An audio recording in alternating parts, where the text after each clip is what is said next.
that if you're able to do all of the things that are here, I still think that this is maybe still middle B level work. To me, these are the basics. So maybe not enough if there's any, if I'm asking for anything more than this, we're talking about if you want to get an A, I don't think this is it. But I think this is the basics of what our unit has been about.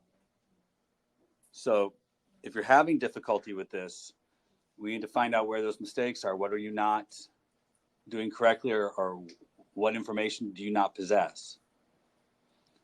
The problem is a clear collision.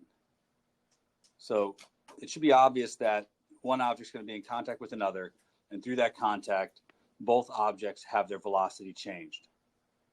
That's what I hope you're seeing. That's the definition of a collision. Now, the bullet, we know a lot about the bullet in case one, in that we know everything about the impulse imparted to the bullet due to its interaction with the block. Now, what I want to have here is two things. You shot a bullet, went through a block, it's going slower. You should be able to state the obvious. That's in the problem.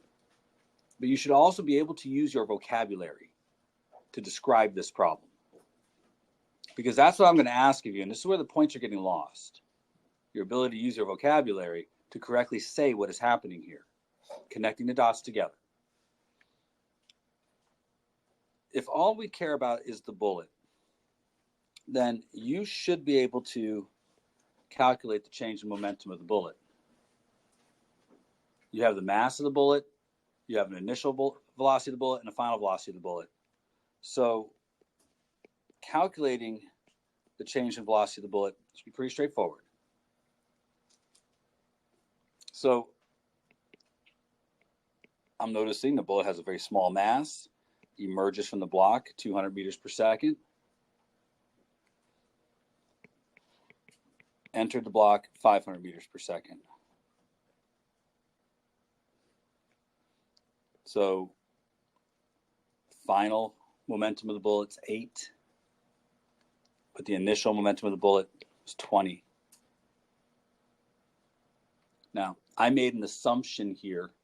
You should be careful about assumptions, but I just assumed these were positive. I'm bringing it up because when we work this out, we get negative 12 kilograms meters per second as the impulse experienced by the bullet. Negative here doesn't mean lost. It means to the left. Momentum's a vector quantity. So you should be able to describe that the impulse experienced by the bullet was in the opposite direction of the bullet's travel. During the contact, there had to be an impulse in that direction on the bullet. That also suggests that there must have been an impulse on the block. I haven't proved it here, but based on Newton's third law, unless there's some other force acting in the system, the block had to experience an equal but opposite impulse. That means an impulse of 12 to the right. Now, we could evaluate the problem for the block using what we know about the bullet. This is a way to do this problem. We know the impulse experienced by the block is 12, and it is explicitly positive. We know the mass of the block is 2, but we don't know the final velocity of the block. But we know that the block had no momentum before the collision, which means the final velocity of the block had to be 6 meters per second. Now, all we've done here is use impulse to calculate what happened to the bullet and then use that against the block. Now, you don't have to do it this way. You could run the problem like a collision, the way we talked about in class.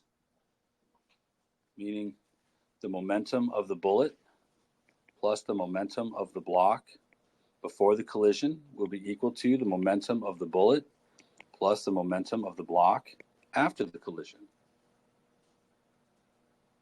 If you do it this way, that's fine. In fact, consider that this is initial and this is final. And just watch a little algebra here. I'm going to move this one over there. I'm going to move this one over here. So I get momentum for the bullet initial minus momentum of the bullet final equals momentum of the block final minus momentum of the block initial. Everybody follow that okay? I'm going to do one more thing. I'm going to factor out a negative sign on one side. This side, actually. And that's going to make, the momentum of the bullet final will be positive, and the momentum of the bullet initial will be negative.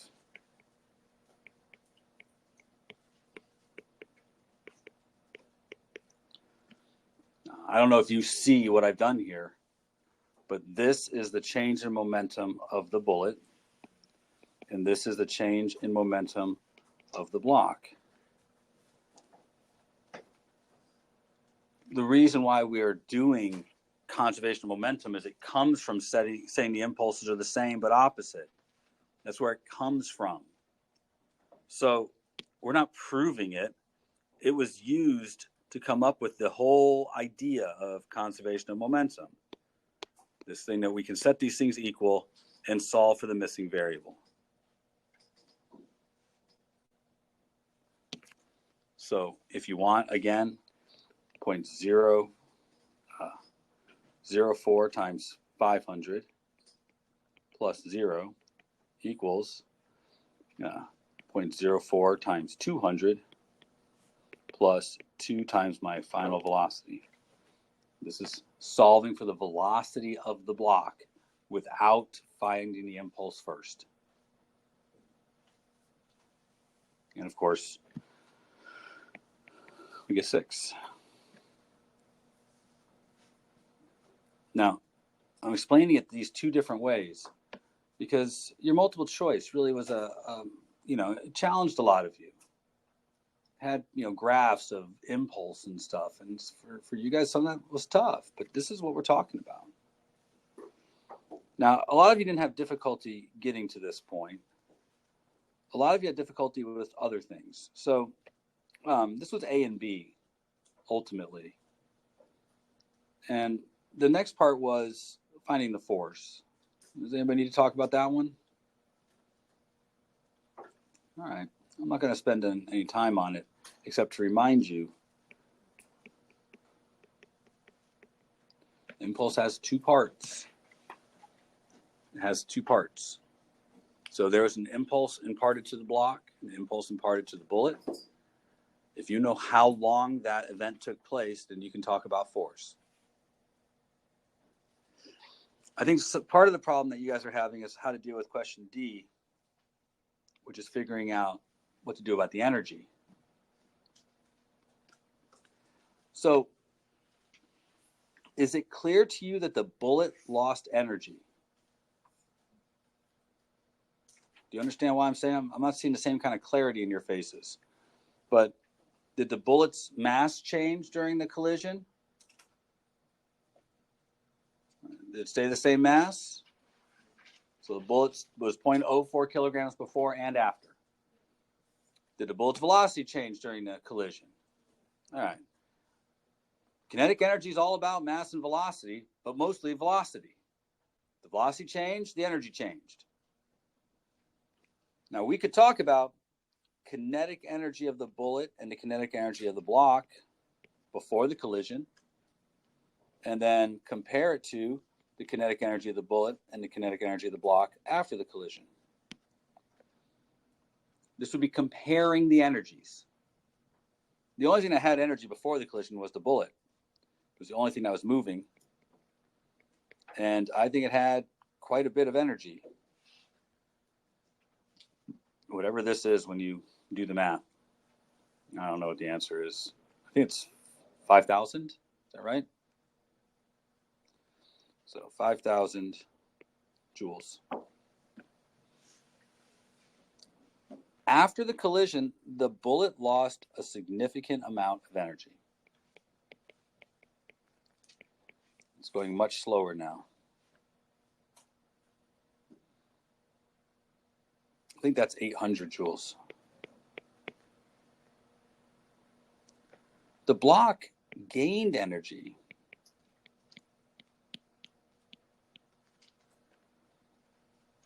But I want you to notice the bullet lost 4,200 joules of energy. Right? It started with 5,000, ended with 800. So there was 42,000 joules of energy that somehow has to go somewhere. Did it all go to the block? Work this out? I don't think so. 36 joules, I think, is what you get here. So very little of the energy went to the block. In fact, looks like very little energy. It looks like almost all the energy that was in the system has gone someplace else. Now, if you're trying to get an A on the next test, or even a higher B, or move from a C to a B, vocabulary is important here. And I'm going to expect that you guys can use the vocabulary from first semester to describe the energy portion of this problem. Was there work done on the bullet? Remember the phrase from first semester. Now, if you don't know the answer to that question, you have trouble. I'm looking at a lot of blank faces, so I'm nervous.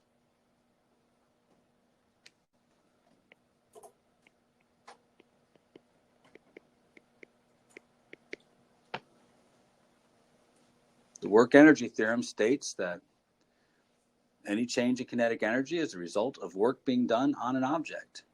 So I'll ask you again, was there work done on the bullet? Yeah, quite a bit of work was done on the bullet. Was there work done on the block? A little bit, yeah. In fact, there was positive work done on the block and negative work done on the bullet. Now, this part's important. This is where you'll make mistakes. That doesn't mean left or right. When we talked about the momentum, the impulse, when we said positive and negative, that was about direction. There's a negative impulse on the bullet, which meant to the left, telling us the force on the bullet was to the left. There was a positive impulse on the block, meaning the force on the block was to the right. But here, the fact that there's negative work done on the bullet, negative 4,200 joules of work. I took the 800 and I subtracted 5,000 from it and got negative 4,200 joules of work. Means that something took away 4,200 joules of energy from the bullet. The negative here means take away. It means it lost energy. At the same time, something did 36 joules of work on the block. Positive. It gained energy. So when we compare these two, energy and momentum say different things to us.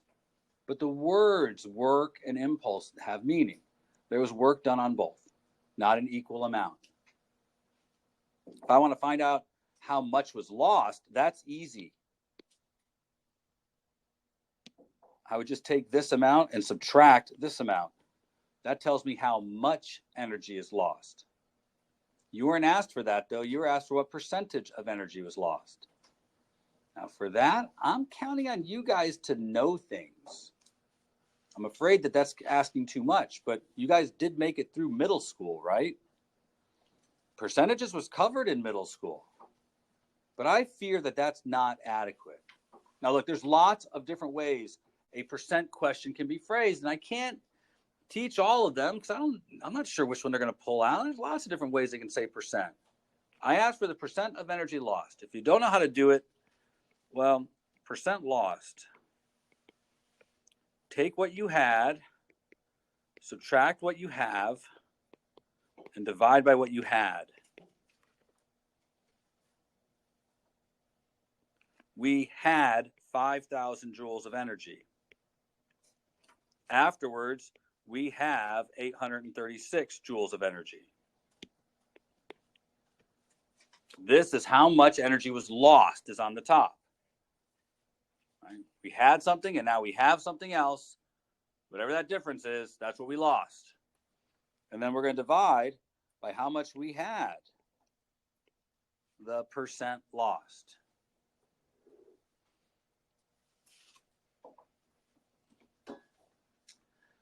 Now, you guys are smart, learned people. I know right now you're hitting the calculators to see if you get 83.3%, or whatever the answer is.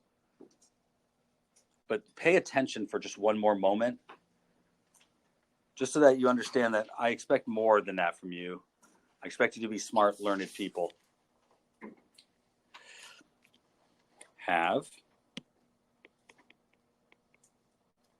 minus, no, not have. Had. How about I do this before and after? That might be better for this example.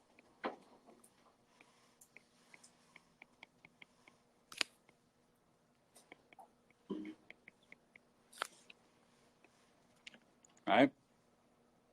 Now, you guys know all about fractions, right? So you know that this is the same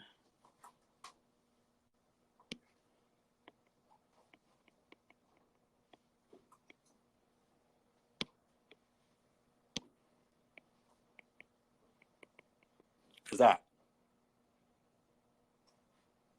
Right? That's how fractions work.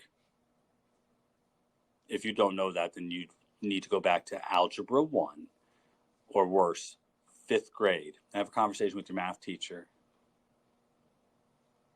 But are we okay? I had combined denominators, and I just separated them. Before divided by before, 1. Right? 100%. I started with 100% of the energy, and I am subtracting the percent that's left. Right? Percent lost. You can do it a lot of different ways. So that's all it is. You started with 100%. What percentage of energy is left? If you subtract that, that's the percent lost. Again, smart, learned people, right? Okay. I'm kind of done talking about percentage since that feels very beneath us. I'm not going to go over any of the other cases. I think you should if you're having difficulty. I think if you can nail this, you don't have to do them all.